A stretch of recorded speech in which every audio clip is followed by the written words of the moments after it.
What if I told you about a man who turned the world of banking upside down with nothing more than charm, wit, and an unbelievable claim of magical powers? This isn't fiction.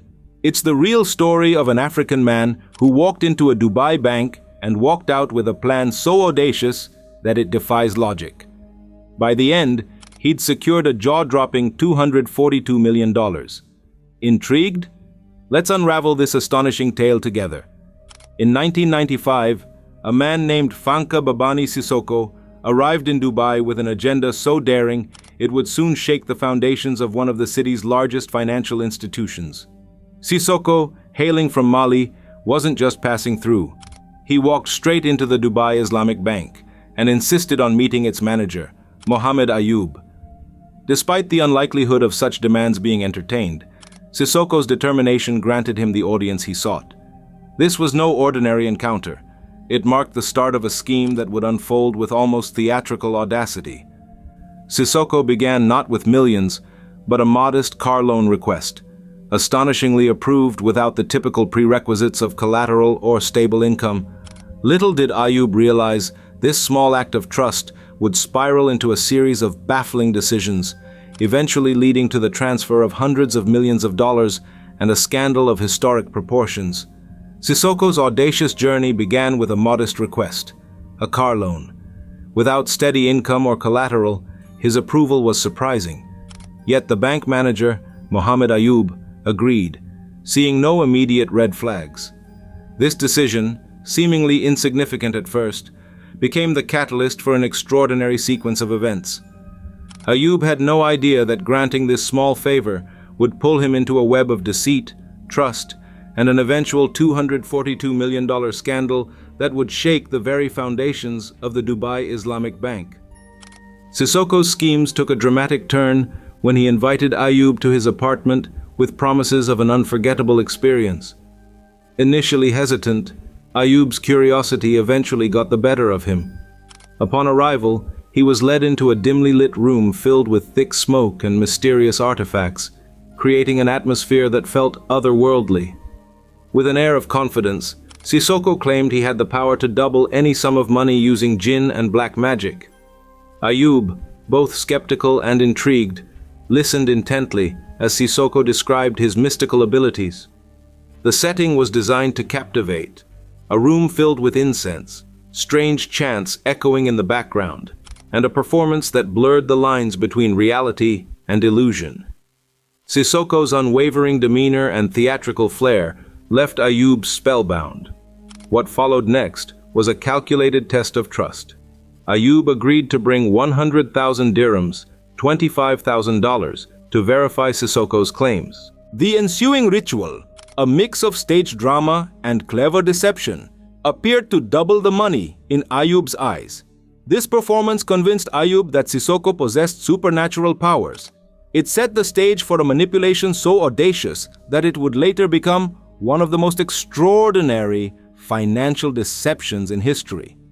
Driven by curiosity, Ayub decided to test Sissoko's extraordinary claim. He asked a relative to bring 100,000 dirhams, approximately $25,000. Sissoko set the stage for an elaborate ritual filled with smoke, hypnotic chants, and an unexpected twist, a staged jinn attack. As the drama unfolded, Ayub was escorted out of the room. When he was allowed back in, what he saw left him speechless. The cash appeared to have doubled to 200,000 dirhams. This convincing act solidified Ayub's belief in Sissoko's powers, setting the stage for an astonishing series of events that would defy logic and shake the foundations of trust and reason. This performance convinced Ayub that Sissoko had supernatural powers. What followed was a series of decisions that would defy logic and reason. Over the course of 3 years, Ayub executed a staggering 183 bank transfers to accounts controlled by Sissoko in various countries. These transfers totaled an astonishing $242 million, a sum so immense that it baffled even seasoned investigators. The money moved far beyond Dubai, reaching destinations in the United States, Switzerland, and France. Each transfer added to an intricate web of financial deception that exposed vulnerabilities in global banking systems. What's truly perplexing is how these transfers continued without scrutiny for such an extended period. Some speculate that Sissoko's manipulative charisma and Ayub's unshakable belief in his powers played a key role. Others suggest fear or veiled threats may have clouded Ayub's judgment. Regardless of the reasons, the sheer scale of the operation was unprecedented, plunging the Dubai Islamic Bank into a financial crisis. As the scandal unraveled, questions arose about the lack of oversight. How could such massive amounts of money leave the bank unnoticed? Was Ayub under Sissoko's spell, or was it simply a case of gross mismanagement? These unanswered questions only added to the mystique of a fraud that shook the financial world to its core and highlighted the astonishing audacity of Fanka Babani Sissoko. What remains astonishing is how Ayub continued transferring millions without questioning the absence of doubled returns. Some theories suggest that Sissoko's charismatic manipulation or veiled threats held Ayub in check. Others entertain the possibility of Sissoko using mysticism or psychological tactics to cloud Ayub's judgment. Whatever the explanation, these relentless actions left the bank teetering on the brink of financial ruin, plunging it into an unprecedented crisis that baffled even seasoned investigators. Flush with millions, Sissoko returned to his home village in Mali, bringing a wave of transformation that was nothing short of remarkable. He poured his newfound wealth into uplifting the impoverished area, funding infrastructure projects, building schools, and improving local healthcare. Sissoko didn't stop there. He distributed gifts liberally, ensuring that every family in the village felt the impact of his generosity. His actions not only elevated the standard of living, but also inspired hope among the villagers.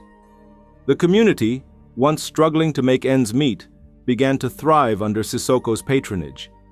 The villagers, in turn, bestowed upon him the affectionate title of Basur, Father, viewing him as both a savior and a benefactor. His reputation extended far beyond his village, with neighboring regions acknowledging his efforts to create a better life for those around him. While his wealth came under questionable circumstances, Sissoko's influence on his village highlighted the transformative power of resources, leaving a legacy of gratitude and admiration among those he helped. It was a shining chapter in a story otherwise steeped in controversy, showcasing a glimpse of the extraordinary potential he possessed when his wealth was directed toward uplifting others. In 1996, Sissoko made his way to New York, where he opened an account with Citibank and transferred over $100 million from his Dubai funds. Among his extravagant purchases were private planes, luxury cars, and lavish properties. He even married a Citibank employee, a move that likely facilitated his financial dealings. Not stopping there, he dreamed of starting an airline named after his village, pouring money into the project. However, despite his grand ambitions, the airline failed to take off, becoming just another example of his reckless spending. In 1996, Sissoko's ambitions grew when he sought to acquire 2 decommissioned U.S. military helicopters. He claimed these helicopters would be converted into air ambulances for his village. However, his associates attempted to bribe a U.S. official with $30,000 to expedite the process. The official immediately reported the bribe to authorities, triggering an investigation. This misstep led to Sissoko's arrest in Geneva, marking the beginning of his legal troubles on an international stage.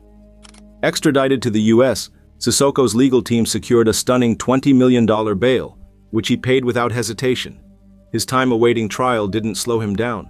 He continued to lead an extravagant lifestyle, spending millions each month. Luxury cars, lavish parties, and new marriages. Sissoko indulged in it all. Not content with personal excess, he also gained attention for his generosity, donating large sums to charities, further cementing his image as a man of wealth and influence. In 1997, Sissoko found himself in the spotlight during a bribery trial that gripped the media. Instead of denying the charges, he made a shocking confession. a move speculated to divert attention from his broader financial activities. His penalty seemed lenient for a man of his stature, just 43 days in prison and a $250,000 fine. However, the audacity didn't stop there. Sissoko turned his sentence into an opportunity, negotiating a deal to serve part of it under house arrest. The cost? A $1 million donation to a local homeless shelter. This act further cemented his enigmatic image, a man capable of blending philanthropy with sheer bravado. His time in confinement didn't tarnish his reputation, but instead painted him as a larger-than-life figure, maintaining his luxurious lifestyle while skirting the full force of justice. The trial left more questions than answers about his true motivations. In Dubai, the accountants at the Islamic Bank stumbled upon shocking discrepancies in their financial records, uncovering what appeared to be a massive hole in the bank's assets. When questioned, Ayub, the bank manager, could no longer conceal the truth. He confessed, revealing the staggering figure of 890 million dirhams, approximately $242 million, that had been transferred under his watch to Fanka Babani Sissoko. This revelation sent shockwaves across Dubai's financial sector, causing widespread panic among the bank's depositors. Rumors of collapse began to spread, threatening to spark a run on the bank. To prevent an economic disaster, the government stepped in swiftly, reassuring the public by guaranteeing the safety of deposits and injecting funds to stabilize the institution. As part of the recovery efforts, the government also took partial ownership of the bank, restructuring its operations to restore public trust. The sheer scale of the embezzlement and the bizarre circumstances surrounding it turned this incident into one of the most infamous financial scandals in the region's history. Forensic investigations later revealed that the embezzled money never benefited Ayub personally, but was siphoned entirely by Sissoko, adding another layer of intrigue to the already astonishing case. Ayub and several employees were arrested. Investigations revealed that Ayub and his associates didn't personally benefit from the embezzlement. It all went to Sissoko. Sissoko returned to Mali and rose to power as a parliamentarian, which granted him diplomatic immunity and shielded him from extradition. However, his fortune, amassed through audacious schemes, dwindled rapidly due to reckless spending on luxury and failed ventures. In 2014, he lost his parliamentary seat, stripping him of his immunity and much of his influence. Sissoko retreated to his home village, where he was both revered for his earlier generosity and criticized for his controversial past.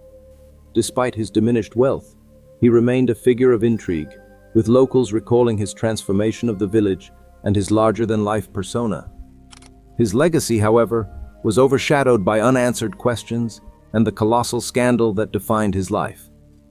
In 2018, a BBC reporter had the rare opportunity to interview Sissoko, shedding light on one of history's most enigmatic financial scandals. During the interview, Sissoko revealed that at one point he controlled a staggering $400 million. However, he claimed to have spent all of it, living a life of luxury and generosity. Sissoko dismissed allegations of using magic or outright theft, instead pointing fingers at the Dubai Islamic Bank for its negligence and mismanagement. He insisted that any fault lay with the bank's lack of oversight, rather than his actions. Despite the reporter's attempts to delve deeper into his mysterious past, Sissoko remained elusive, offering little clarity on how such a monumental scam unfolded. The interview left many questions unanswered, further cementing his status as a figure of intrigue. Sissoko's words painted a portrait of a man both unapologetic and defiant. Sissoko passed away in 2021, leaving behind a legacy of intrigue and unanswered questions. And that, folks, is the unbelievable story of Fanka Babani Sissoko, the man who pulled off one of the most extraordinary scams in history. Was he a genius con artist, a master manipulator, or truly a sorcerer? The truth may never be known. If you enjoyed this story, make sure to like, subscribe, and hit the notification bell so you don't miss more incredible tales like this. Thanks for watching, and see you in the next video.